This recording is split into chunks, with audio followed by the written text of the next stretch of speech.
Hello, everyone. Syphilis, a silent and disfiguring curse, infiltrated palace walls and brought empires to their knees. This disease showed no respect for crowns or noble bloodlines. Behind the elegant royal portraits, beneath silk sheets and golden thrones, were shattered minds, decaying bodies, broken marriages, and secret infections. In this video, we uncover the top 5 royals who suffered from syphilis and the devastating secrets they left behind. Our first story begins with Luis I of Portugal. Born in 1838, Luis was the second son of Queen Maria II and was never expected to rule. His older brother Pedro was crowned king at just 16, leaving Luis free to enjoy a life of luxury without royal responsibilities. He was a scholar who taught himself several languages and even translated Shakespeare's plays into Portuguese. However, Luis was also a notorious playboy prince who used his charm and wit to captivate many women. His carefree life took a tragic turn in 1861 when a deadly epidemic, possibly typhoid or cholera, swept through the royal family. It claimed the lives of his elder brother, Pedro V, and his younger brothers, Fernando and João. Suddenly, Luis was king, and the Braganza dynasty was in desperate need of an heir. Seeking advice, he wrote to his cousin, Queen Victoria of England, and his great-uncle, King Leopold I of Belgium. Both recommended Maria Theresa of Austria, but her father refused the match as she was only 16. Instead, Luis married Maria Pia of Savoy, the 14-year-old daughter of the King of Italy. She was instantly charmed by her handsome and intelligent husband. By the time she turned 18, she had given birth to 2 sons and embraced her role as a dedicated mother. Despite this, their marriage was in ruins. Maria Pia's fairy tale shattered when she discovered she was not the only woman in his life.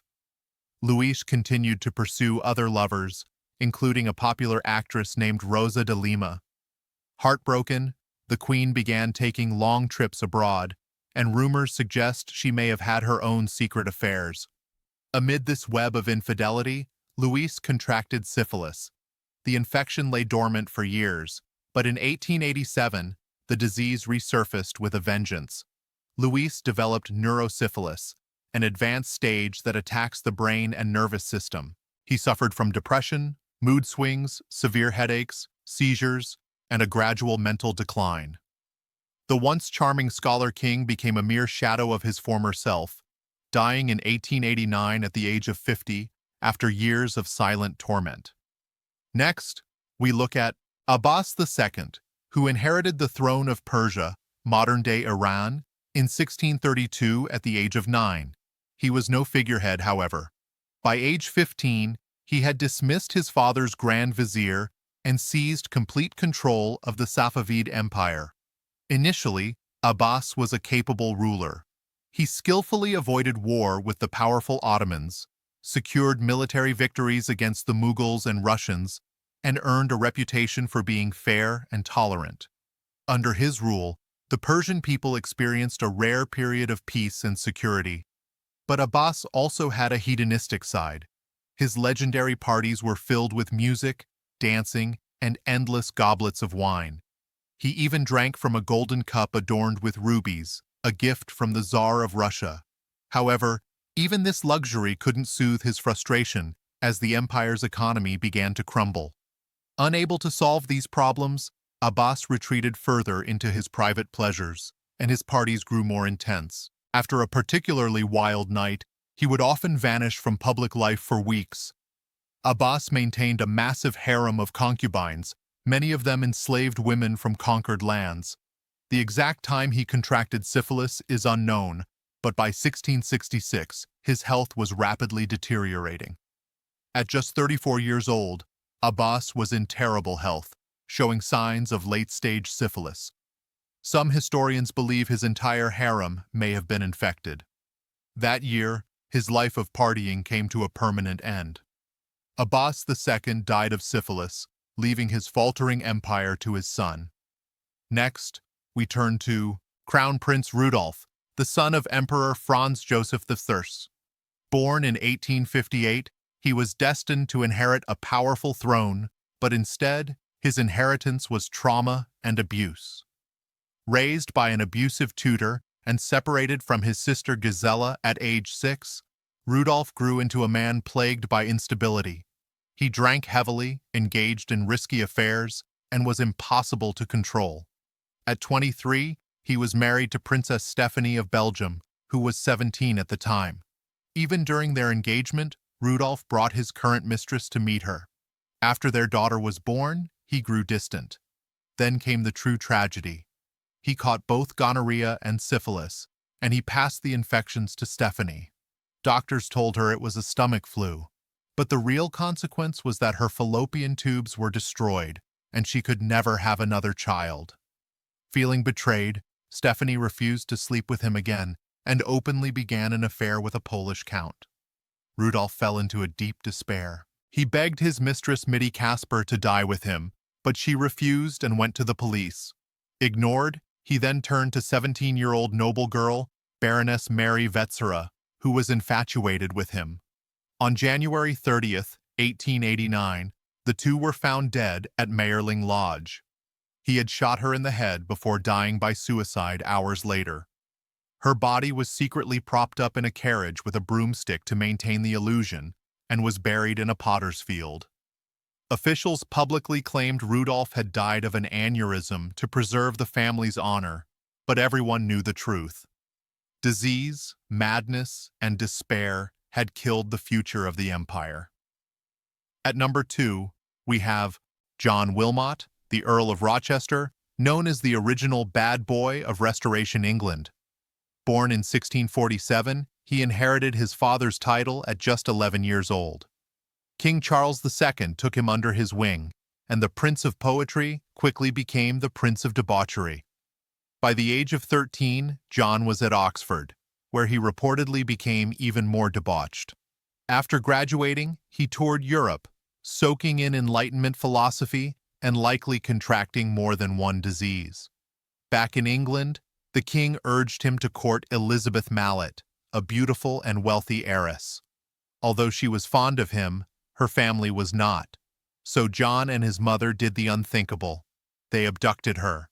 She was rescued, and John was thrown into the Tower of London. To redeem himself, he later fought in the Second Dutch War and returned a war hero, finally winning Elizabeth over. They married and had 4 children. But the moment he returned to London, he abandoned his family and rejoined the infamous Merry Gang, a group of nobles dedicated to partying. He had a long affair with the actress Nell Gwynn, who later became the king's mistress. He also helped launch the career of another mistress, Elizabeth Barry, who bore him a child.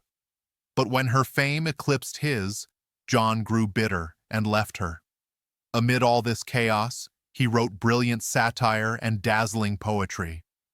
When he mocked the king's sexual obsessions in a play performed before the court, he was banished and reinvented himself as Dr. Bendo.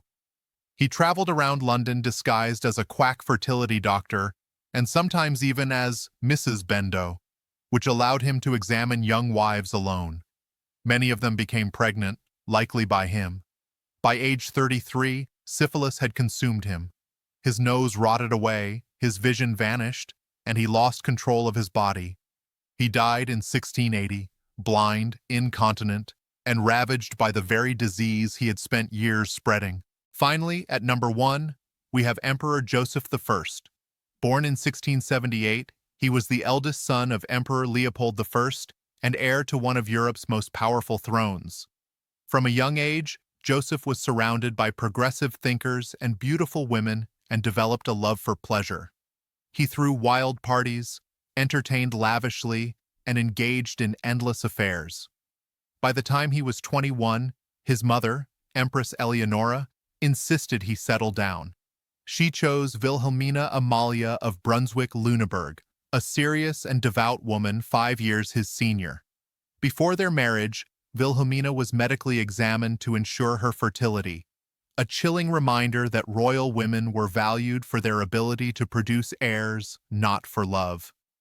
Their initial happiness quickly faded as Joseph grew bored of monogamy.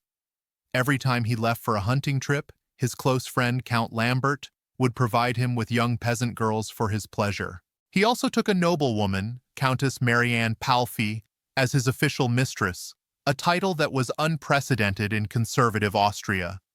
The scandal was so great that even the Pope complained, and his mother had Count Lambert thrown in prison. But when Joseph inherited the throne in 1705, he was untouchable. As emperor, his bedroom door remained wide open, and his desire for women was insatiable. He did, however, return to his wife from time to time, and she gave birth to 3 children, including a son. Sadly, that son, Leopold, died of hydrophilus, likely congenital syphilis, before his first birthday. It became an urgent matter for Joseph and Wilhelmina to produce a healthy male heir, but tragedy struck again. Joseph, in all his recklessness, caught syphilis, allegedly from the daughter of a palace gardener. He then passed the infection to his wife. Wilhelmina, pious and naive, believed her symptoms were a result of some impurity inside herself, and prayed for healing and for a son. She received neither, as the syphilis had left her infertile. The future of the Habsburg dynasty then fell on the shoulders of Joseph's younger brother, Charles, and his wife, Elizabeth. But their fate was similarly tragic. Their only son died as an infant. In desperation, Charles resorted to bizarre methods, such as filling Elizabeth's rooms with paintings of muscular nude men, believing it would help her conceive a boy. Her doctors also put her on a strict diet of liquor and rich foods to boost her fertility, which instead made her obese and an alcoholic. Meanwhile, Joseph's reign began to unravel.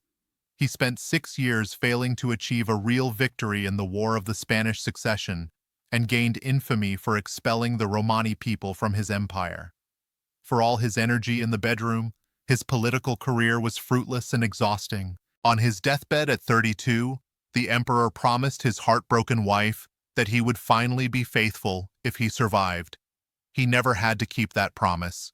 He died in 1711, his reign as short as it was scandalous. Before his death, Joseph had signed an agreement naming his brother Charles as heir, but also stated that Joseph's daughters would inherit if Charles had no sons. But Charles would not accept that.